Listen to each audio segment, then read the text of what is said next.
13వ కీర్తన, దావీదు కీర్తన 13 మొదటి వచనం నుంచి 5 వచనం. యెహోవా, ఎన్నాళ్ళ వరకు నన్ను మరచిపోదువు, నిత్యము మరచెదవా? నాకెంతకాలము విముఖుడు అయ్యిందువు? ఎంతవరకు నా మనస్సులో నేను చింతపడదును? ఇంతవరకు నా హృదయంలో పగలంతయు దుఃఖాక్రాంతుడినయ్యుందును. ఎంతవరకు నా శత్రువు నా మీద తన్ను హెచ్చించుకును? యెహోవా నా దేవా, నా మీద దృష్టి ఉంచి నాకు ఉత్తరమిమ్ము. నేను మరణ నిద్ర నొందకుండాను, వారిని గెలిచి తినని నా శత్రువు చెప్పకొనకుండాను, నేను తూలిపోయుండగా నా విరోధులు హర్షింపకుండాను నా కన్నులకు వెలిగిమ్ము. నేనైతే నీ కృపయందు నమ్మికించి ఉన్నాను. నీ రక్షణ విషయమై నా హృదయము హర్షించుచున్నది. యెహోవా నాకు మహోపకారములు చేసి ఉన్నాడు, నేను ఆయనను కీర్తించెదను. దేవుడి వాక్యమును ఆశీర్వదించి దీవించునుగాక.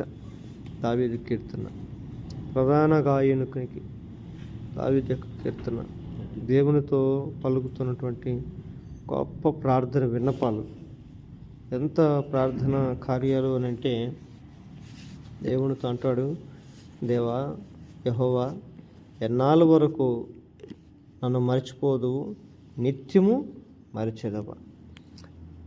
నాకెంతకాలము విముఖుడు అయ్యిందువు? అంటే ఈ మాటలు దేవుణ్ణి ప్రశ్నిస్తున్నట్టు మాటలు, కానీ అది ప్రశ్న కాదు.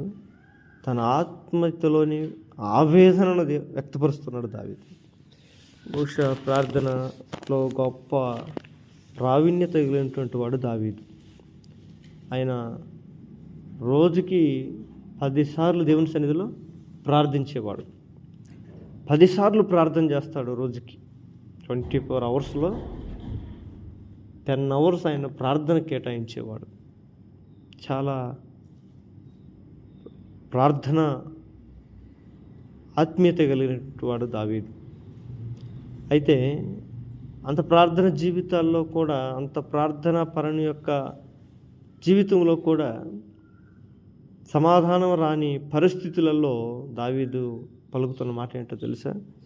ఎన్నాళ్ళు నన్ను మరిచి ఉందువయ్యా? నన్ను ఏమన్నా నిత్యం మర్చిపోతావా? నాకెంతకాలము విముఖుడు అయ్యిందు? అంటే నా వైపు నీ ముఖం చూపించకుండా దాచుకుంటావు, నాకు వ్యతిరేకంగా ఎందుకుంటావు అని అడుగుతున్నాడు. మనము కూడా మన ఆత్మీయ జీవితంలో దేవుని సన్నిధిలో ఎప్పుడైనా మనం అడిగినది పొందుకోలేనప్పుడు మన వెంటలో వచ్చేది ఏంటో తెలుసా? ఇలాంటి ప్రార్థన రావాలి. యాక్చువల్గా మనకైతే వేరే దేవుడు నా ప్రార్థన వినటలేదేమో, నా ప్రార్థన ఆలకించట్లేదేమో, నా ప్రార్థనకు ఆయనకి ఇష్టం లేదేమో అని అనుకుంటాం. కానీ దావీదైతే, ఎందుకయ్యా నువ్వు నాకు దూరంగా ఉంటావు? ఎందుకయ్యా నువ్వు నన్ను మర్చిపోతావు? నన్ను మర్చిపోతావా? నన్ను నిత్యము మర్చిపోతావా అని అంటూ జ్ఞాపకం చేసుకొని దేవునితో ఒక ఆత్మీయమైనటువంటి వాదనతో కూడిన ప్రార్థన చేస్తున్నాడు. ఎందుకంటే దేవుడు అంటాడు, నేను నిన్ను మరువను, విడవను, ఎడబాయను అని వాగ్దానం ఇచ్చినవాడు దేవుడు. మరి మరవనన్న తండ్రి నన్ను మర్చిపోతున్నావా? విడవనన్న తండ్రి నాకు విముఖుడై ఉంటున్నావా? నీవే నన్ను మర్చిపోతే, నీవే నాకు విముఖుడు అయితే నా పరిస్థితి ఏంటి? నేను బ్రతకగలనా? నేను జీవించగలనా? నేను సంతోషంగా ఉండగలనా? నీవు నన్ను మర్చిపోతే నేను చేసే ప్రార్థన ఏం కావాలి అని వేదనతో పలుకుతున్న మాటలు ఇవి. ఏదో గలాట చేసినట్లుగా, అడిగినట్టుగా, అప్పులో అడిగినట్టు, నా అప్పు ఎప్పుడు కడతావు, తీసుకొని ఎన్ని రోజులకు కడతావు అని అడిగినట్టుగా ఉంటాయి ఈ మాటలు మామూలుగా చదివినప్పుడు. కానీ ఆ రీతి కాదు. దేవుని సన్నిధిలో తన హృదయ వేదనను బయటికేసి, ఇంకా ఎన్ని దినాలు ప్రభా నేను నీ కొరకు నేను ప్రార్థించాలి? నా కష్టాలను బట్టి, నా శ్రమలను బట్టి, నా వేదనలను బట్టి, నా అవమానాలను బట్టి, నాకు కలిగిన ఈ దుస్థితిని బట్టి నేను ప్రార్థన చేస్తున్నానే, అయినా నీవు నాకు విముఖుడిపోయి నన్ను మర్చిపోయిన వాడినట్టుగా ఉన్నావు. ఏదో కొత్త వ్యక్తి దగ్గరకు వచ్చి నేను మాట్లాడుతుంటే నువ్వెవరో నాకు తెలియదు అన్నట్లుగా ఉంది. అయితే తల్లి గర్భంలో రూపింపబడక మునిపే నేను నిన్ను ఏర్పరచుకుంటున్నట్టువి కదా. నా చేతులు నిన్ను నిర్మించినవంటివి కదా, భూదిగంతముల నుండి నేను మిమ్మల్ని ఏర్పరచుకున్నానన్న దేవుడు కదా, మరి మరిచిన వాడుగా నువ్వు ఉండటం అది నాకు క్షేమము కాదయ్యా అని దావీదు ప్రార్థన చేస్తున్నాడు. అంత మాత్రం 2వ వచనంలో కూడా చూస్తే అంటాడు, ఎంతవరకు నా మనసులో నేను చింతపడదును. ఇంకా ప్రశ్న ఏంటి? ఎంతవరకు నా హృదయంలో పగలంతయు దుఃఖాక్రాంతుడినై ఉందును. ఇంకొకటి, ఎంతవరకు నా శత్రువు నా మీద తన్ను హెచ్చించుకొనును. ఆయన అంటున్నాడు, దేవా నువ్వు నన్ను హెచ్చించు, నువ్వు నన్ను విడిపించు, నువ్వు నన్ను రక్షించు అని ప్రార్థన చేస్తూ, ఒకవేళ నీవు నన్ను మర్చిపోయావనుకో, నీవు నన్ను విడిచావనుకో, అంత మాత్రమే కాదు నువ్వు నాకు విముఖుడు అయ్యావనుకో, నా జీవితంలో ఏం జరుగుతుందో తెలుసా? నా శత్రువు నా మీద తన్ను తాను హెచ్చించుకుంటాడు. ఈరోజు మన ఆత్మీయ జీవితంలో కూడా ప్రార్థన జీవితానికి మనం కొద్దిగా బలహీనపడ్డామంటే, దేవునితో సహవాసంలో మనం కొద్దిగా వెనకబడ్డామనంటే, శత్రువు మన మీద తన ఆధిపత్యాన్ని చూపించడానికి ఇష్టపడతాడు.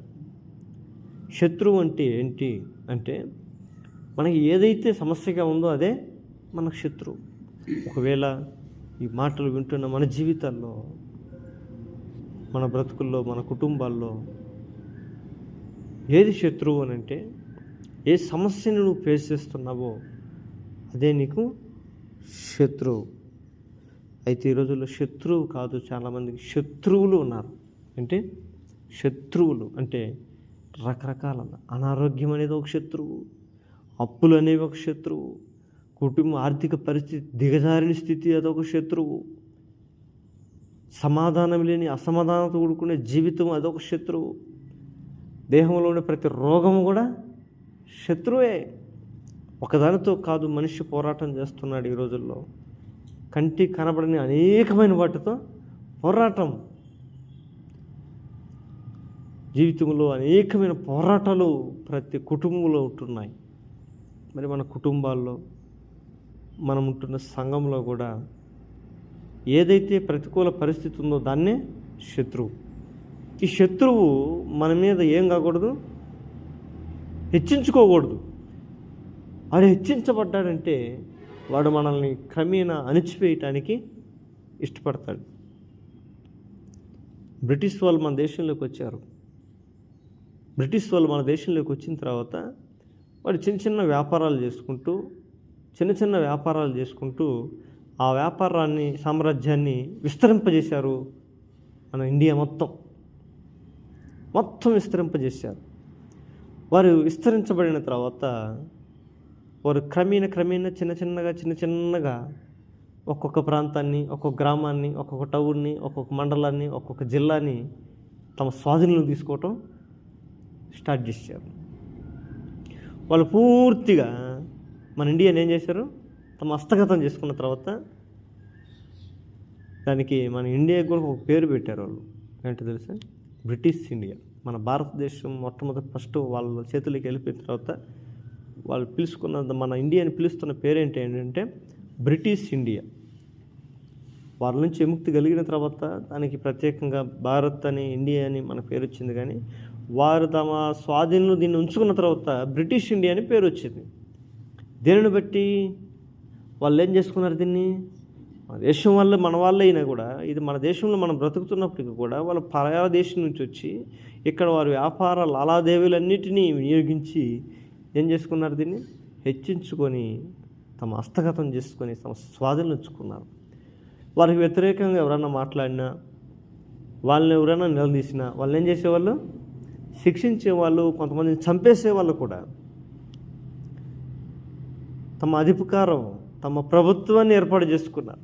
ఇక వాళ్ళు ఒక ప్రభుత్వాన్ని ఏర్పాటు చేసుకొని వాళ్ళే ఏమనే వాళ్ళని తెల్లదొరలు, వాళ్ళే సామ్రాజ్యాన్ని, వాళ్ళే పరిపాలనను నడిపించేవాళ్ళు. తమకు వ్యతిరేకంగా ఏదైనా కార్యాలు జరిగితే వాటి మీద శిక్షించేవాళ్ళు, వాళ్ళని చంపేవాళ్ళు పబ్లిక్లో. మన జీవితంలో మనం కూడా యామరపాటు అనేది మంచిది కాదు. ఆత్మీయతలో మనం ఏమాత్రం కూడా యామరపాటు పడకూడదు. అందుకని దేవుని వాక్యం అంటుంది, ఆత్మయందు నిలకడ కలిగి జీవించుడి, ఆత్మలో బలము కలిగి జీవించుడి, ఆత్మను ఆర్పకుడి. ఆత్మను ఆర్పుకుంటే ఇప్పుడు లైట్ ఉంది ఇక్కడ, ఈ లైట్ ఆపేస్తే ఏమైపోద్ది? చీకటి అయిపోద్ది. మన జీవితంలో దేవుని ఆత్మీయతను మనం కోల్పోయామంటే మన బ్రతుకు కూడా, మన కుటుంబం కూడా, మన సంఘం కూడా ఏమైపోతుంది? అంధకారం అవుతుంది. అంధకారము ఆక్రమిస్తుంది, అంధకారము ముంచేస్తుంది, గాఢాంధకారము కలుగుతుంది. కనుక దావీదు తన జీవితంలో ఎంత మాటలు పలుకుతున్నాడు, అయ్యా శత్రువు నా మీద తను తాను హెచ్చించుకుంటాడు. ఎంతవరకు? ఇప్పుడు ఈ వాక్యం వింటున్న మన జీవితాల్లో అయితేనేమి, మన బ్రతుకుల్లో అయితేనేమి, ఒకవేళ ఇంతవరకు మనం దేవుని నమ్మినప్పటికీ కూడా, దేవుని విశ్వాసం ఉంచినప్పటికీ కూడా, ప్రార్థనాపరులమైనప్పటికీ కూడా, ఆత్మీయతలో మనం జీవిస్తున్నప్పటికీ కూడా, సంఘానికి క్రమంగా వెళ్తున్నప్పటికీ కూడా, ఏ శత్రువు చేత నీవు అణచబడుతున్నావు, ఏ శత్రువు చేత నీవు తరమబడుతున్నావు, ఏ శత్రువు చేత నీవు వేదన చెందుతున్నావు, నీ బలమంతటికి మించినటువంటి అధికారం ఒకవేళ సమస్య మీద ఉందేమో. మన సమస్య మన శత్రువు కాబట్టి కొన్ని సమస్యలు అధికమైపోతూ ఉంటాయి. కొంతమంది కుటుంబాల్లో వారి సమస్యలు రోజు రోజుకి ఏమవుతుంటాయి? ఒక సమస్య తీరిందంటే ఇంక 2 సమస్యలు, ఆ 2 సమస్యలు తీర్దామంటే మళ్ళొక 4 సమస్యలు. ఇట్లా సమస్య మీద సమస్య ఆ కుటుంబాల మీద దాడి చేసి ఆ కుటుంబాలను అణిచివేయడానికి ప్రయత్నం చేస్తూ ఉంటాయి. దావీదుకు కూడా పరిస్థితి అదే. ఎటువైపు చూసినా ఆయనకి సమాధానం లేదు. కానీ ఆయన గురి ఒకటే, దేవుని మీద ఆధారపడడం, దేవుని యందు విశ్వాసం ఉంచడం. దేవా నీవే నా కేడం అంటాడు, నీవే నా ఆశ్రయం అంటాడు, నీవే నా బలం అంటాడు, నీవే నా ఉన్నత దుర్గం అంటాడు, నా రక్షణకర్త నా దేవుడు అని అంటాడు. కానీ అయితే ఆయన జీవితంలో ఏమున్నాయి? శత్రువులు అధికమైపోయారు. శత్రువులు చేసే పని ఏంటయ్యా అంటే, శత్రువు మనకి సమాధానం లేకుండా చేస్తాడు. ఏం చేస్తాడు? సమాధానం ఉన్నాడు. శత్రువు మనం సంతోషపడే సందర్భం అది వాడికి ఇష్టం ఉండదు. మరి భూమి మీద మనకి శత్రువులు అనేవి చాలానే ఉన్నాయి. మొట్టమొదటిగా మన పెద్దలు అంటారు, మొట్టమొదటిగా మనమే శత్రువులం అంట. ఏంటి? మనమే శత్రువు. మనమైతే మన శత్రువు ఎవరంటే ఇరుగు వారిని, పొరుగు వారిని, ఎదురింటి వారిని, పక్కింటి వాళ్ళని, వారిని చూస్తాం. మొట్టమొదటిగా శత్రువు ఎవరు? మనమే. మనమే. తన కోపమే తన శత్రువు, తన శరీరమే తన శత్రువు. మనకే వాదన జరుగుతుంటాయి. ఒకసారి మన అంతరాత్మకి మనకి పోరాటాలు, ఇది చేద్దామా వద్దా, ఇది చేద్దాం వద్దు, నేను బుద్ధి నేరగా చేసినాను అని నిందించుకుంటూ ఉంటాం. ఒక్కోసారి మనమే నిందించుకుంటాం.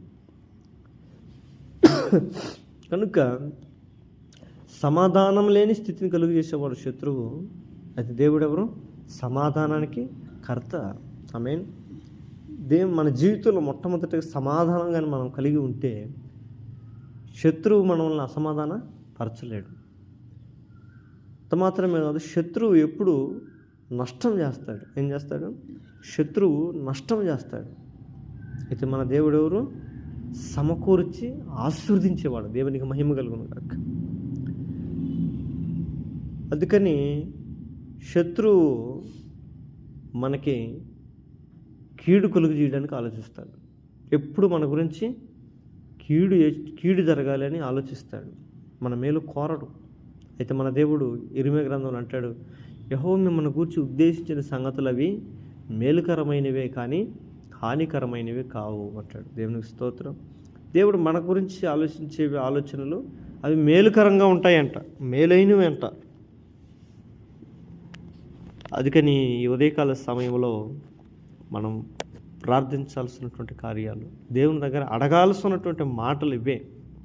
ఏవా, నువ్వు నన్ను ఎన్నాళ్ళ వరకు నువ్వు మర్చిపోయి ఉంటావు, నువ్వు నన్ను జ్ఞాపకం చేసుకున్నంత వరకే నాకు ఈ సమస్యలు, నన్ను, నా జీవితాన్ని, నా కుటుంబాన్ని, నా సంఘాన్ని నువ్వు జ్ఞాపకం చేసుకుంటే నువ్వు ఒక్కసారి నన్ను జ్ఞాపకం చేసుకుంటే నేను ఎన్నాళ్ళు పడిన ప్రతి కష్టం, ఎన్నాళ్ళు పడిన ప్రతి బాధ, ఎన్నాళ్ళు అనుభవిస్తున్న నా ప్రతి ఒక్క చింత, వేదనకు అంతా కూడా, దుఃఖానికి అంతటికి కూడా ఒక్క క్షణంలో నాకేం కలుగుతుంది? విడుదల కలుగుతుంది. దేవునికి స్తోత్రం. హన్న కొన్ని ఏళ్ళ నుండి దానికి గర్భఫలం లేదు, కానీ దేవుని సన్నిధిలో గురించి ప్రార్థన చేసిన తర్వాత అక్కడ రాయబడుతుంది. చూడండి ఆ మాట.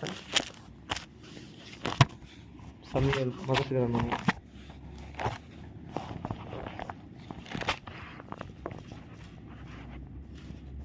19వ వచనం. సమూయేలు గ్రంథము 1వ అధ్యాయము 19వ వచనం.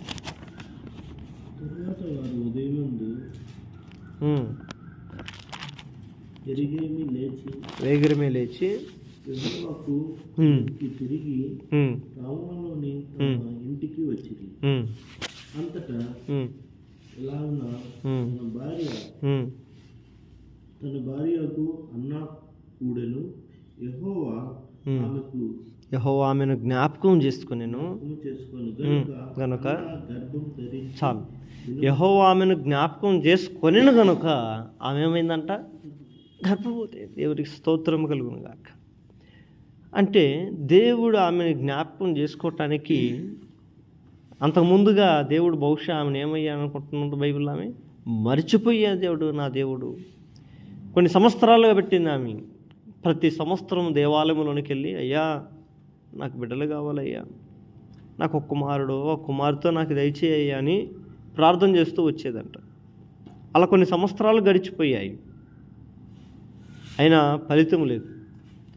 కానీ ఒకరోజు దేవుని సన్నిధికి వచ్చి, అయ్యా నాకు ఒక కుమారునో కాదు ఒక కుమార్తెనో కాదు, కాన్ఫిడెన్స్ వచ్చింది, ఇప్పుడు నాకు కుమారునే కావాలని అడుగుతుంది. ఏదో ఒకటి ప్రభు అని అడిగేది కాదు. దేవుని దగ్గర కూడా మనం కొన్ని అడుగుతూ ఉంటాం, క్లారిటీ ఉండదు. మనం అడిగేది ఏముండాలా? క్లారిటీ ఉండదు. ఏదో ఒకటి ప్రభు చాలు, నాకు ఏదో ఒకటి ఇచ్చేయి, నాకు ఏదో ఒక భార్యని ఇచ్చేయి, ఏదో ఒక అమ్మాయిని ఇచ్చేయి అంటాం మనం. సరే ఏదో ఒక పని ఇచ్చేయి అంటాం. ఏదో ఒక పని అన్నప్పుడు ఏదో ఒక పని పడద్దు ఖచ్చితంగా మన జీవితాల్లో. ఆ పని ఎట్లా ఉంటుంది? దేవుని దగ్గర అడిగేది చాలా క్లారిటీ ఉండాలి. అన్న దేవుని దగ్గరికి వెళ్ళిన తర్వాత అడుగుతుంది, అయ్యా ఇన్ని రోజులు నేను ఏం అడిగినా నాకైతే తెలియదు, కానీ నన్ను క్షమించు, నాకు ఒకటి కావాలి. ఇప్పుడు నాకు పూర్తిగా దాని మీద అవగాహన ఉంది. నాకు ఒక కుమారుడు కావాలి. ఫస్ట్ ఆమేన్, కుమారుడు కావాలి. ఆ కుమారుని గురించి కూడా విజన్ ఉంది. మళ్ళీ కొన్ని మనం అడుగుతాం, దాని ద్వారా మనకి ఏం ప్రయోజనం అని కూడా కనుక తెలియదు. కావాల్సింది అంతే, పెళ్లి కావాలంటే పెళ్లి కావాలి. దీని ద్వారా నా జీవితంలో ఏం కావాలి, నేనేం చేయాలి, ఎలా ఉండాలి, పని కావాలంటే పని, ఆ పని ద్వారా నేను నీ నామానికి ఎంత మహిమకరంగా ఉండాలి, మరి నా పనిలో లీనమైపోవాలన్నా, లేదా నేను నా పని చేసుకుంటూ కూడా నీ పనిలో ఉండాలన్నా, అయితే మనం అడగం కదా. ఇంక్లూడ్ నేను కూడా అడగలేను. అందుకే నా జీవితంలో మన జీవితంలో అనేక దినాలుగా మనకు దేవుడు ఏదో ఒక పని ఇస్తున్నాడు, కానీ ఆ పనిలో మనకే నలిగిపోతున్నాం, కానీ దేవునికి మనం ఉపయోగపడట్లేదు. అన్న ఆ రీతిగా కొన్ని సంవత్సరాలు చేస్తూ వచ్చింది ప్రార్థన. కానీ ఒకరోజు ఆ ప్రార్థన ఫుల్ స్టాప్ పెట్టి దేవుని సన్నిధికి వచ్చి, అయ్యా నాకు ఒక కుమారుడు కావాలి. ఆ కుమారుడు ఎందుకో తెలుసా? నా కొరకు పెంచుకునే కాదు, నీ కొరకే. ఆమేన్, నీ కొరకే నాకు కుమారుని దయచేయి. వాడు పుట్టిన తర్వాత నిన్ను ప్రతిష్ఠిస్తాను. బా, అంత మంచి ప్రార్థన అండి. ఈ దినాల్లో మనం అలాంటి ప్రార్థన చేస్తున్నామా? ఏవా నాకు ఒక కుటుంబానికి నన్ను కట్టు, నా కుటుంబం నిన్ను సేవించే కుటుంబంగా ఉండాలి. మీన్ నేను నా ఇంటి వారి యెహోవాను సేవించేది మన యోషువ లాంటి కుటుంబంలో నేను ఉంటాం. నా జీవితంలో ఒక భార్యని ప్రసాదించండి.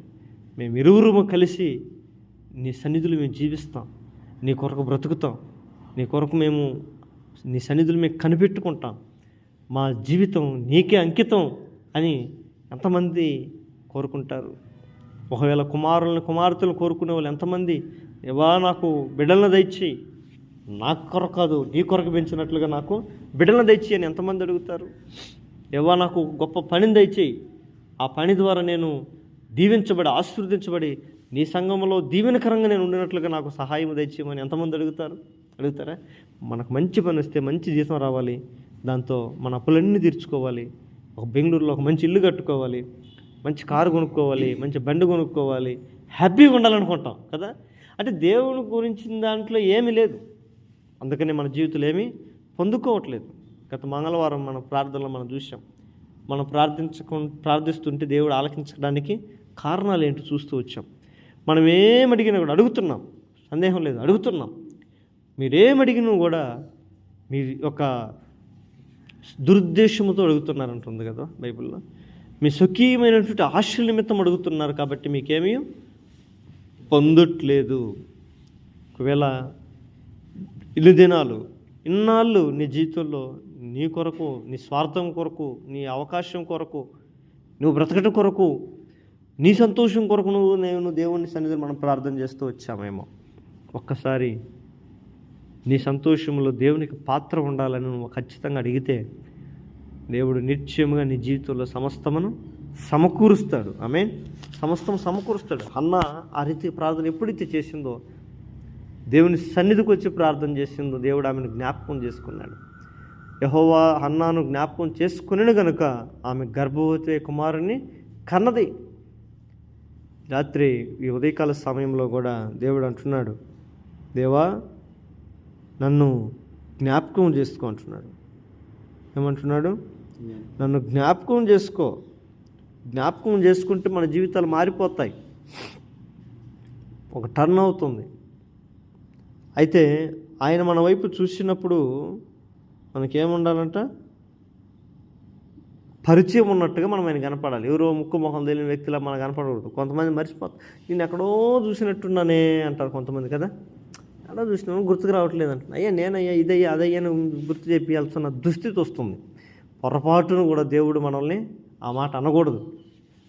మీరెవరు నాకు తెలియదే అని మాట అనిందంటే మన బ్రతుకు అయిపోయినట్టే. ఇన్ని దినాలు మనం కాపాడుకుంటున్న భక్తి పోయింది, చేసిన ప్రార్థన వ్యర్థమే, దేవుని మందిరంలో చేసిన పరిచర్య వ్యర్థమే, అన్నీ వ్యర్థమైపోతాయి.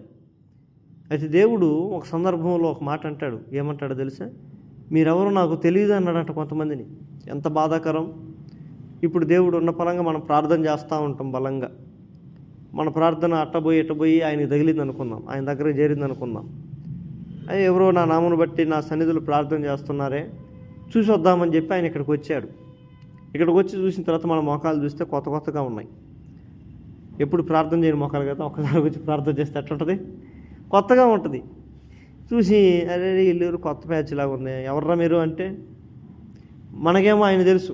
దేవా నువ్వు నీ నామను బట్టి మేము ప్రార్థన చేస్తున్నాం కాబట్టి మనకైతే తెలుసు ఆయన ఎవరని. మరి ఆయన మన దగ్గరకు వచ్చిన తర్వాత మనం చూస్తే కొత్తగా అంటాడు.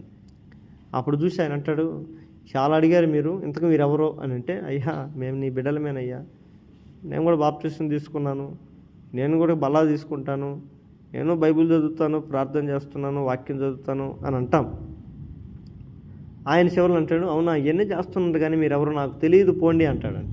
అప్పుడు ఎంత అవమానంగా ఉంటుంది కదా, మనకి ఎంత బాధగా ఉంటుంది కదా. దేవుడు ఎప్పుడు అన్నాడు ఆ మాట, మీరెవరో నాకు తెలియదు పోండి అని అన్నాడు. ఎవరినంటే కొంతమందిని అంటాడు. ఒక 5 మంది జ్ఞానం కలిగిన వాళ్ళు, 5 మంది జ్ఞానం లేని కొంతమంది కన్యకులను, స్త్రీలను దేవుడు ఒక ఉపమానం చెప్తాడు. వారు 10 మంది కలిసి ఏకమై వెళ్తూ ఉన్నారు దేవుణ్ణి చూడటానికి, దేవుణ్ణి కలుసుకోవటానికి. వారు వెళ్తుండగా మార్గంలో చీకటి పడింది. ఏమైంది? చాలా జాగ్రత్తగా ఆలకించాలి. చీకటి పడింది. చీకటి పడేళ్ళకి చీకటిలో ప్రయాణం మంచిది కాదు. ఎవరికి? కన్యకులకు. అందరం కాదు, ఇంకా ఏదో కొంతమంది ఉంటారు మగవాళ్ళు అయితే వాళ్ళకి ధైర్యం. 10 మంది మగవాళ్ళు కలిసి ప్రయాణాలు చేసే కష్టంగా ఉంటుందా? అయితే ఇల్లు పురుషులు కాదు, ఎవరిల్లు? కన్యలు. అంటే మంచి స్త్రీలు, మంచి యవ్వన కాలంలో తన కన్యత్వాన్ని కాపాడుకుని వివాహము కానిటువంటి వారిల్లు, వివాహం కొరకు ఇంకా సిద్ధపడినటువంటి వారిల్లు, వివాహం కొరకు ఇంకా ఎదురు చూసేటువంటి వాళ్ళు, తమ పరిశుద్ధ కన్యత్వాన్ని కాపాడుకునే వాళ్ళు ఇల్లు. ఇలాంటి వాళ్ళు చీకట పడిన తర్వాత, చీకటిలో కూడా మన దగ్గర దీపం ఉంది, మనకెందుకు వెళ్ళిపోదాం పదా అని అనుకోలేదు. కానీ ఆ రాత్రి వాళ్ళు ఏం చేశారు? అక్కడ స్టే చేశారు. ఇప్పుడు తెల్లారుజామున ఉదయకాలమున దేవుడు వస్తాడు, ఆయన కబురు వస్తుంది, మనం వెంటనే ఆయన కలుసుకుందామని చెప్పి ఏ చీకటిలో ఉన్నారో ఆ చీకటిలో నిలవబడి అక్కడ ప్రభు కొరకు, దేవుని కొరకు నిరీక్షిస్తున్నారు. కానీ వారు నిద్రిస్తున్నప్పుడు జరిగిన పరిస్థితి ఏంటయ్యా అంటే, ఆ చీకటిలో బుద్ధి కలిగిన వారు దీపములను ఆఫ్ చేసేసి ఉన్నారు.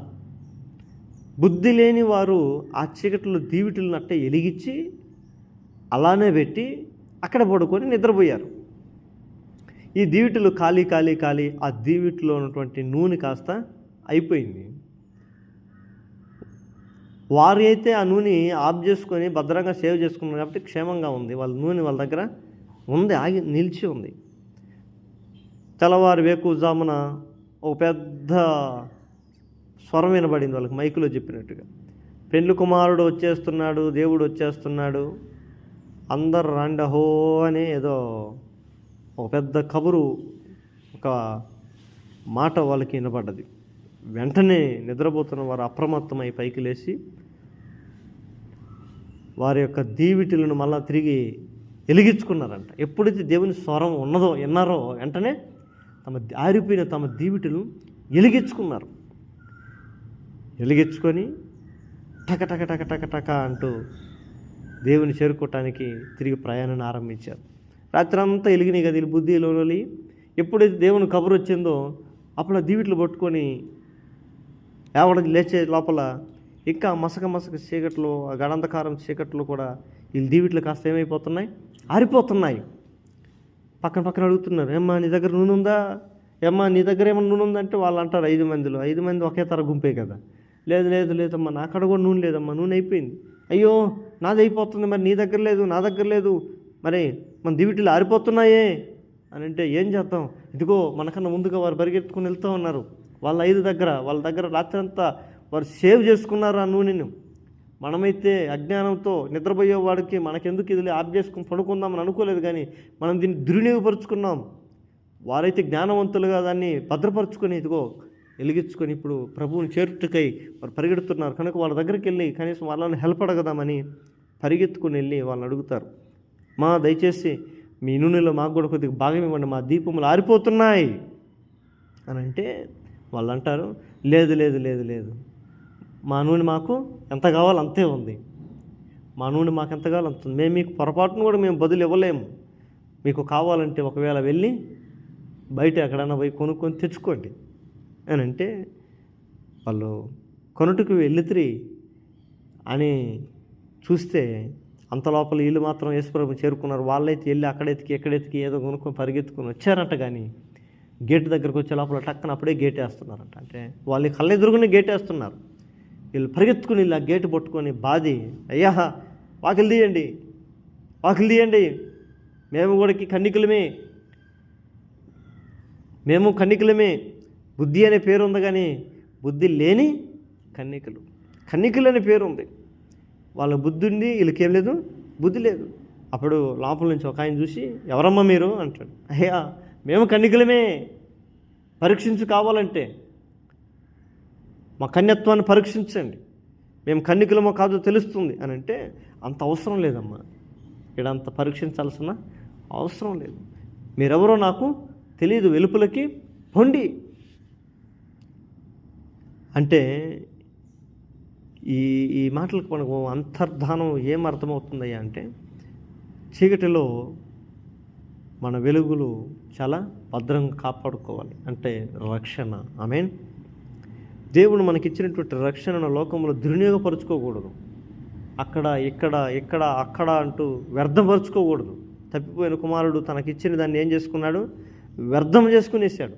చివరికి ఆఖరికి దిక్కులేని వాడయ్యాడు, తినటానికి ఆహారం లేనివాడయ్యాడు, నీచమైన స్థితిలోనికి వెళ్ళిపోయాడు. కనుక యేసు ప్రభు మనకిచ్చిన ఈ రక్షణను దీన్ని బహుభద్రం కాపాడుకోవాలి. చీకటిలో అనగా శ్రమలో, కష్టాల్లో, బాధల్లో, వేదనల్లో మనం దీన్ని భద్రం చేసుకోవాలి, కాపాడుకోవాలి. ఒకవేళ దాన్ని సద్వినియోగం చేసుకోవడం మనం చేత కాకపోతే బుద్ధి లేని కన్నికలో మనం కూడా విడబడిపోతాం. కనుక రక్షణ నిర్లక్ష్యం చేసే వాళ్ళని దేవుడు ఎప్పుడు కూడా తెలుసుకోడు. వాళ్ళని చూసి అంటాడు, మీరెవరో నాకు తెలియదు. మళ్ళీ రెండోది ఒకసారి అంటాడు, అక్రమం చేయవర్లారా మీరు నా ఎదుటి నుండి తొలగిపోయింది అంటాడు. వీళ్ళెవరు ఆయన నామమును బట్టి ప్రార్థన చేసేవాళ్ళే, ఆయన నామమును బట్టి అద్భుతములు చేసేవాళ్ళే, ఆయన నామమును బట్టి సువార్త చెప్పేవాళ్ళే, వాక్యం చెప్పేవాళ్ళే, మహా గొప్ప పండితులు, పాస్టర్లే.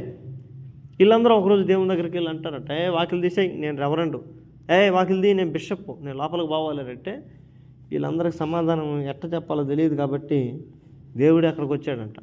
ఎవరు మీరంతా అంటే, నేనయ్యా రెవరెండు, బిషప్, నేనయ్యా దేవుని మందిరంలో మంచి నమ్మకమైన పనివాడును, ఇదిగో నా చేతులతో ఎంతో పని చేశాను, ఇదిగో నా చేతులతో అద్భుతాలు చేశాను, నా చేతులతో స్వస్థతలు చేశాను, అనేకల మందికి నేను బాప్తిసం ఇచ్చాను అని వీళ్ళు చెప్తూ ఉంటే ఇంకొంతమంది విశ్వాసాలు అయితే ఇంకా ప్రగల్భాలు చెప్పుకుంటున్నాను.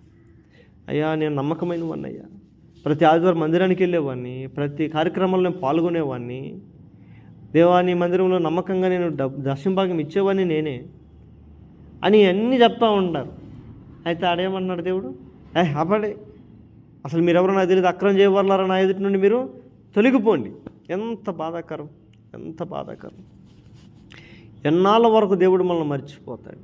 దేవుడు మనల్ని కానీ మర్చిపోయాడంటే చాలా కష్టం, చాలా కష్టం.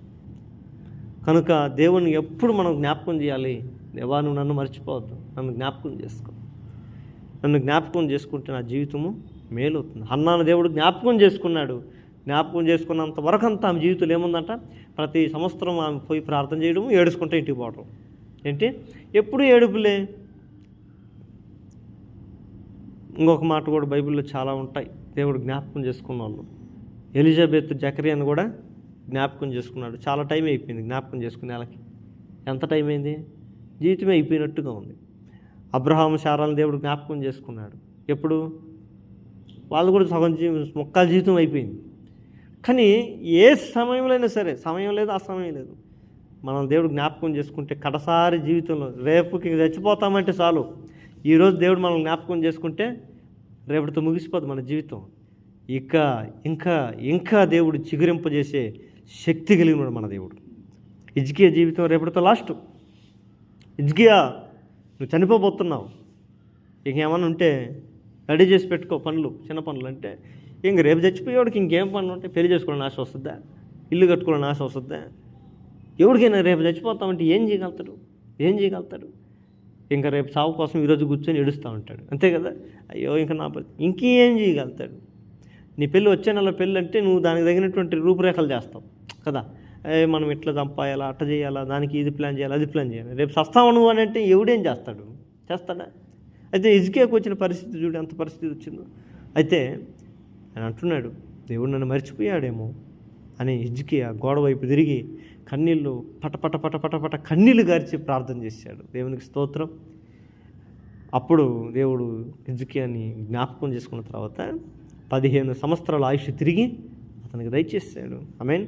మన జీవితాల్లో కూడా, మన బ్రతుకుల్లో కూడా ఈ కష్టం నన్ను ముంచేస్తుందేమో, మా బ్రతుకు ఇంక ఇంతేనేమో, ఇంక నా జీవితకాలం అంతా ఇంక ఇదే బ్రతుకేమో, నా జీవితంలో సమాధానం ఉండదేమో, నా కుటుంబంలో సమాధానం ఉండదేమో, నా బ్రతుకులో అభివృద్ధి చూడలేనేమో, మంచి దినాలు నేను చూడలేనేమో, ఇట్లే చచ్చిపోతానేమో, ఈ రోగంతోనే చచ్చిపోతానేమో, ఈ జబ్బుతోనే చచ్చిపోతానేమో, ఈ అప్పులతోనే చచ్చిపోతానేమో, ఈ సమస్యలతోనే చచ్చిపోతానేమో. చావు. నువ్వు ప్రార్థన చేస్తే దేవుడు నిన్ను జ్ఞాపకం చేసుకుంటాడు. మళ్ళీ నీ జీవితాన్ని దేవుడు జ్ఞాపకం చేసుకుంటే నీ జీవితంలో అద్భుతాలు చూడగలుగుతావు. ఆమేన్. అద్భుతాలు చూడగలుగుతాం. అందుకే దావీదు అదే ప్రార్థన చేస్తున్నాడు. ఇంకొక మాట అంటాడు చూడు, 4వ వచనంలో అంటాడు, నేను మరణ నిద్రను అందకుండాను, వాడిని గెలిచి తినని నా శత్రువు చెప్పకుండాను, నేను తూలిపోయి ఉండగా నా విరోధులు హర్షింపకుండాను, నా కన్నులకు వెలిగేమో. ఏది కూడా కనకూడదు, ఏ శత్రువు కూడా నన్ను అనకూడదు, నేను ఈయన జయించాను, ఈయన ముగిచ్చేసాను, ఈయన మీద నేను గెలిచాను అని అనకూడదు యేసయ్యా. ఏమాత్రం కూడా ఆ పరిస్థితి నాకు రానివ్వకు. ఆమేన్. మన జీవితంలో మరణం అంటే ఇక అయిపోయింది, కోల్పోవటం అన్నిటిని. ఒట్టివాడివి అని అనిపించుకునే స్థితి వచ్చిందంటే మనం ఏమైనట్టంట, మరణించిన వారిని. అందుకని ప్రకటన అంటాడు, ఇదిగో నీవు జీవించున్నావని పేరు మాత్రము కలిగినది కానీ నీవు మృతుడివే. అంటే బ్రతుకుతుంటావు కొంతమంది, కానీ ఏముండదు, జీవం ఉండదు, ఏమీ లేని స్థితి, ఏమి లేకపోయినా బ్రతుకుండి కూడా అలాంటిది చచ్చిన దానితో సమానం. ఈరోజు అలాంటి స్థితి చాలామందికే ఉంది కదా కుటుంబాలలో. అయితే ఏమీ లేని పరిస్థితిని మరణం, ఇక అందులో ఏమాత్రం జీవం లేదు. దేని పనికిరాని వారుగా నీ కుటుంబం ఉందా? ఎవరికి పనికిరాని వారుగా నీ కుటుంబం ఉందా? దేవురికి ఉపయోగపడని కుటుంబం వల్ల ఉందా? ఎవరికి దేనికి కూడా ప్రయోజనకరం కాని స్థితిలో బ్రతుకులు ఉంటే దాన్ని ఏమంటారు? మరణమే అన్న ఒక రకంగా లెక్కలు పోల్చవచ్చు. అయితే దేవుడు అంటున్నాడు, దావీదు అంటున్నాడు, అవన్నీ కూడా నా మీద జరిగి ఆనందపడకూడదు. అవన్నీ చూసే దుస్థితి నా కళ్ళకు కూడా కనపడకూడదు. కనుక నా కళ్ళకి వెలిగిమ్మయ్యా, నాకు వెలిగిమ్ము. మెయిన్ వెలుగు మనకు కావాలి. వీటన్నిటినీ మన చూసిన తర్వాత మనం ఒక్కోసారి కళ్ళు తెరిచి చూడాలి. యేసుప్రభు అంటాడు, ఇదిగో మీ కళ్ళు ఎత్తి పైకి చూడుడి, మీ కళ్ళు పైకి ఎత్తి చూడుడి. కోత చేతికి వచ్చి ఉంది, పంట పండి ఉంది, కోత ఎప్పుడో లేదు. కోత ఇప్పుడు కాదు వచ్చేది, ఇంకా 3 నెలలు ఆగిపోయిన తర్వాత కోత వచ్చేదంట. కాదు, కోత ఇప్పుడే సమీపించున్నది. ఎర్రబారి ఉన్నది, పంట పండి ఉన్నది. మనకు తెలియట్లే. ఈరోజు కూడా కళ్ళెత్తి చూస్తే తెలుస్తుంది లోకం స్థితి. పాపం ఏమై ఉంది? పండి ఉంది. పాపం పండి రాలటానికి సిద్ధంగా ఉంది. ఆల్రెడీ కొన్ని రాలుతానే ఉన్నాయి కదా, ఎన్నెన్నో మాగిన కాయలు రాలినట్టు రాలుతూ ఉన్నాయి. లోకం వైపు చూస్తే మనం ఒక్కసారి మన కళ్ళు ఎత్తట్లు అంతే. కళ్ళు ఎత్తితే కనపడద్ది కదా. కళ్ళు పైకి ఎత్తి చూడుడి అంటాడు చూడు దేవుడు. మనం కళ్ళు దించుకోని ఉంటాం. తలదించి ప్రార్థన చేయనంటే తలదించండి, కళ్ళు మూసుకోండి అంటారు పాస్టర్లు కూడా. ఇంకంతే వాళ్ళు బతుకు, తలదించి కళ్ళు మూసుకొని ఉంటారు. ఇంకేం కనపడవు వాడికి. వాడు ప్రార్థన చేసేటప్పుడు కళ్ళు మూసుకొని ఎడజేస్తాడో, వాడు కళ్ళు తెస్తాడో, వాడికి ఏం కనపడినట్టు బ్రతుకుతాడు. మీరు కన్నులు ఎత్తి పైకెత్తి చూడుడి అంటాడు. ఆకాశం వైపు చూడండి, లోకం వైపు చూడండి, ప్రపంచం వైపు చూడండి, జరుగుతున్న విపత్తులు చూడండి, జరుగుతున్న నష్టాలు చూడండి, జరుగుతున్న యుద్ధాలు చూడండి, జరుగుతున్న అక్రమాలు చూడండి, జరుగుతున్న అన్యాయాలు చూడండి, ప్రజల్లో పెట్టరేగుతున్నటువంటి ఈ పరిస్థితులన్నింటినీ మీరు చూసి తెలుసుకోనండి. ఏం తెలుసుకోవాలి? దేవుని దినపు రాకడ సమీపించినదని తెలుసుకున్నాడు. ఆమేన్. సమీపించినదని తెలుసుకున్నాడు. దేవుని దినం సమీపించడం. అందుకనే యుద్ధాలు, భూకంపాలు, కరువులు, ప్రళయాలు, ఇళ్ళల్లో ఒకరికొకరు సంబంధాలు లేకపోవటం, సంఘాల్లో ఒకరికొకరు సంబంధాలు లేకపోవటం, ఎటు చూసిన అక్రమం, ఎటు చూసిన అన్యాయం, ఎటు చూసిన స్వార్థం, అసూయ, ఎన్ని మనుషుల్లో నిండుకొని అతలాకుతలం చేస్తున్న పరిస్థితులు ఇవన్నీ. అవి పొరపాటును కూడా క్రైస్తవుల మీద పని చేయకూడదు. ఆమేన్. అందుకని అవి ఏమాత్రం కూడా నా మీద జయము నొందనీయకము. వాటన్నిటిని చూసి నేను జాగ్రత్త పడే అలర్ట్ అవునట్లుగా నా కన్నులకు వెలిగియ్యా అంటున్నాడు. అందుకని ఈ చివరిలో లాస్ట్లో అంటాడు ఆయన ఒక మంచి మాట. 5వ వచనంలో ఏమంటున్నాడు? నేనైతే నీ కృపయందు నమ్మిక ఉంచున్నాను. ఆమేన్. బా, ఈ ఉదయకాల సమయంలో మనం కూడా ఎవరైందో నమ్మిక ఉంచి ఉండాలి? కృప చూపే దేవుని యందు మనము నమ్మిక ఉంచి ఉండాలి. ఎప్పుడైతే ఈ దేవుణ్ణి మరిచిన వారి స్థితిగతులని మనం చూస్తూ వచ్చాం. మన జీవితంలో అవన్నీ ఉంటే ఈ రాత్రి మనం కూడా జ్ఞాపకం చేసుకోవాల్సింది ఏంటో తెలుసా? నేను నిన్ను జ్ఞాపకం చేసుకుంటాను, నాకు ఉపయోగం లేదు యేసయ్యా. నీ సన్నిధికి వచ్చి నేను ప్రార్థించడం వలన ఉపయోగం లేదు, నీ సన్నిధికి రావటం బట్టి ఉపయోగం లేదు, నీ సన్నిధిలో నేను ఉండుటను బట్టి ఉపయోగం లేదు, నేను కనబడటం బట్టి ఉపయోగం లేదు. నీవు నా ప్రార్థనను జ్ఞాపకం చేసుకున్న తర్వాతనే నాకు ప్రయోజనం. అంతవరకు నేను ప్రార్థన చేసినా, అంతవరకు ఎంత ప్రయాసపడినా, అంతవరకు ఎంత కష్టపడినా అవంతా కూడా నిష్ప్రయోజనం. కనుక తండ్రి నన్ను జ్ఞాపకం చేసుకుని ప్రార్థన చేస్తే దేవుడు ఎవడంట? ఎవరంటే కృప కలిగిన వాడు. ఆమేన్. ఆయన కృప యందు మనకు నమ్మిక ఉంది. ఆయన కృప చూపుటకు, ఆయన కృప చూపుట్లో వేవేల మందికి కృప చూపుట్లో ఆయన ముందు స్థానంలో ఉండేవాడు. ఆయన దేవా నీ వంటి కృప కలిగిన ఎవరు లేవు. పాట నీ వంటి వారు ఒక్కరనూ లేరని పాట పాడుతూ ఉంటాడు. దేవుడు మన ఎడల కాదు, లోకంలో ఉన్న ప్రజలందరి ఎడల కూడా కృప చూపుటకు ఆయన ఇష్టం కలిగి ఉన్నాడు. ఈ రాత్రి ఈ ఉదయకాల సమయంలో మన జీవితాల్లో అదేనే, దేవా నేను వీటన్నిటిని బట్టి కాదు, లేదా నన్ను బట్టి కాదు, నీ కృపను బట్టి నేను నమ్మిక ఉంచి ఉన్నాను కాబట్టి నీ రక్షణ విషయమై నా హృదయము హర్షిస్తుంది. అంటే దేవుడిచ్చిన రక్షణ అంటే ఎంత గొప్ప రక్షణ. ఆయన మన కొరకు ఈ లోకానికి వచ్చాడు. ఆయన ఈ లోకంలో మన కొరకు శిక్షణ అనుభవించాడు, మన కొరకు శ్రమను అనుభవించాడు, మన కొరకు అవమానాలు అనుభవించాడు, మన కొరకు అపహసించబడ్డాడు, మన కొరకు ఆయన కొట్టబడ్డాడు, మన కొరకు అప్పజంపబడ్డాడు, మన కొరకు ఆయన తన ప్రాణమును కూడా పెట్టి గొప్ప రక్షణ మనకిచ్చాడు. ఇప్పుడు అంత గొప్ప రక్షణ ఇచ్చిన దేవుడు మనకు నిర్లక్ష్యం చేస్తాడా? పొరపాటునే చేయడు. మనకైతే కృప యందు నమ్మిక లేక మన జీవితాలు పొందుకోవట్లేదు. కానీ ఉదయకాల సమయంలో దేవుని కృప ఎడల మనం నమ్మకంగా కలిగి ఉంటే మన హృదయము హర్షించేటట్లుగా మన దేవుడు మార్చును గాక. మన హృదయాన్ని, అది అంటాడు బైబిల్లో, గుండె పగిలిన వారిని ఆయన బాగు చేయవాడు, నలిగిన హృదయం కలిగిన వారిని ఆయన ఉజ్జీవింపజేసేవాడు. ఆయన ఉదయకాల సమయంలో మన బ్రతుకులను కూడా దేవుడు హర్షింపజేయును గాక. ఏ విషయాల్లో విచారంగా ఉన్నాం, ఏ విషయాల్లో చింతలు కలిగి ఉన్నాం, ఏ విషయంలో బాధలు కలిగి ఉన్నాం, ఏ విషయంలో ఏడుస్తున్నాం, ఏ విషయంలో ఎవరికి చెప్పుకోలేని దుస్థితిలో నలిగిపోతున్నాం, వాటన్నిటి నుంచి యేసు క్రీస్తు నామములో విడుదల కలుగును గాక. మన హృదయం ఏం కావాలంట హర్షించాలి. ఆమేన్. హృదయం హర్షించిందనుకో ఒంట్లో అంతా ఏం కలుగుద్ది? ఆరోగ్యమే. ఈ హృదయం నిండా వేదన పెట్టుకుంటే ఎట్లుంటుంది? కళ్ళు తిరుగుతాయి, తల తిరుగుద్ది, తలనొప్పులు వస్తాయి, మనసు బాగుండదు, అన్ని చెప్పులు. అందుకని హృదయం అన్నిటికంటే ముఖ్యమైనది కనుక నీ హృదయం అనే మాటలతో, నీ హృదయం అనే పట్టుదలతో నా మాటలో పట్టుకో అంటుంది వాక్యం. హృదయం నుండి జీవధారలు బయటదేరుతాయి కాబట్టి ముఖ్యంగా హృదయమును భద్రంగా కాపాడుకో అని ఉంటుంది వాక్యము. ఇప్పుడు మన హృదయంలో ఎన్ని వేదనలు ఉంటాయి. నా మనసులో బాధ ఎవరికి చెప్పుకోగలను? నా మనసులో కష్టం నేను ఎవరికి చెప్పుకోగలను? చెప్పుకుంటే నన్ను అవమానంగా చూస్తారేమో. అబ్బో, వీళ్ళు ప్రార్థన చేసే వాళ్ళే, వీళ్ళకి ఇంత దౌర్భాగ్యమని బ్రతుకుంటే వీళ్ళు ఇతరుల కోసం ఏం ప్రార్థన చేస్తారు? వీళ్ళు హృదయంలోనే ఇంత ఘోరమైనటువంటి కఠినమైన శ్రమలు ఉంటే ఇతరుల శ్రమలు పోవాలని వీళ్ళేం ప్రార్థన చేస్తారు? అసలు వీళ్ళు దేవుడు ఏం అంటాడు అని కొంతమంది వేదన చెందుతుంటారు, చెప్పుకోవటానికి సతమతమైపోతుంటారు, ఆడంబరం చూపిస్తారు. అంటే పైన ఒకటి లోపల ఒకటి, పైన ఊరక మేకప్ కొట్టినట్టుగా కనపడుతుంటారు, కానీ లోపల ఎంతో వేదనలు ఉంటాయి. అయితే దేవుని కృపైన నమ్మిక ఉంచిన వారికి వారి హృదయము హర్షింపజేసేవాడు మన దేవుడు.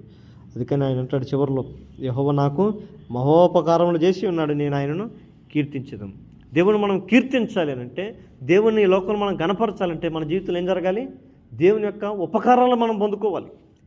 ఈ ఉదయకాల్సి మనం కూడా అడగదామా? దేవా, దావీదు చూడండి ఎంత మంచిగా అంటున్నాడు, యెహోవా నాకు మహోపకారములు చేసి ఉన్నాడు కాబట్టి నేను ఆయనను ఏమంటున్నాడు? ఆయన కీర్తించేదను, నేను కూడా కీర్తిస్తానయ్యా అని నువ్వు హృదయపూర్వకంగా నువ్వు తీర్మానం చేసుకుంటే నీ జీవితంలో కూడా దేవుడు మహోపకారములు చేయును గాక. నువ్వు దేవుడు చేసిన మహోపకారాల కొరకు నువ్వు దేవునికి సాక్షిగా ఉంటావంటే ఈ ఉదయకాల సమయంలో దేవుడు మన జీవితాల్లో గొప్ప మహోపకారములు జరిగించును గాక. మోకాళ్ళ మీద కొద్దాం, మోకాళ్ళ మీద ప్రార్థన చేద్దాం.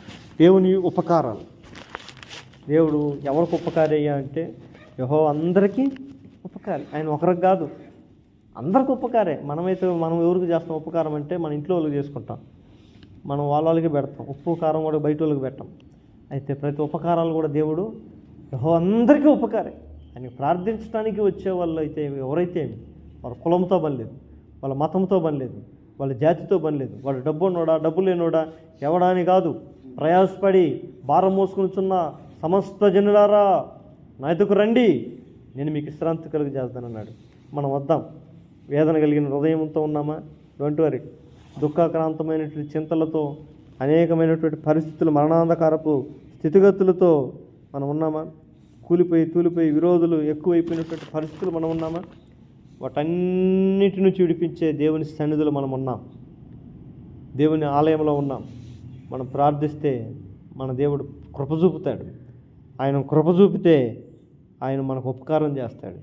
ఆ ఉపకారం బట్టి దేవుడు మన నుంచి తిరిగి కోరుకునేది ఒకటే, అంతేగాని అప్పు ఇచ్చినోడు ఇన్స్టాల్మెంట్లో కట్టన్నట్టుగా, వడ్డీకి ఇచ్చి 3% కట్టన్నట్టుగా కాదు. మన దేవుడు మనకు ఉపకారం చేసి ఏమంటాడు? ఆయన కీర్తించే వర్గం ఉండదు, ఆయన కనపరిచే వర్గం, ఆయనకు సాక్షులుగా బ్రతకాల దేవుడు. నేనేసయ్యా నేను అడిగితే బ్రతుకుతానయ్యా అని, కానీ నువ్వు మోకాళ్ళ మీదకి వచ్చి నువ్వు ప్రార్థన చేస్తే నా బ్రతుకాలమంతా కూడా నేను నిన్ను కీర్తించుతాను. దావీదు అంటాడు, యెహోవా నేను సన్నిధించుతాను, నిత్యము ఆయన కీర్తి నా నోట ఉండును అని ప్రార్థన చేస్తూ వచ్చాడు. మనం కూడా ఆ రీతిగా ఉండాలని, దేవుని కీర్తించేవారుగా, దేవుని గణపరిచేవారుగా, దేవుని సాక్షిగా ఉంటానంటే తీర్మానం చేసుకుంటే నిశ్చయముగా నా దేవుడు ఈ వాక్యం ఇట్టిన మన జీవితాల్లో, మన బ్రతుకుల్లో, మన కుటుంబాల్లో గొప్ప మహోపకారములు యేసు నామమున జరిగించునుగాక. మెచ్చని ప్రార్థన.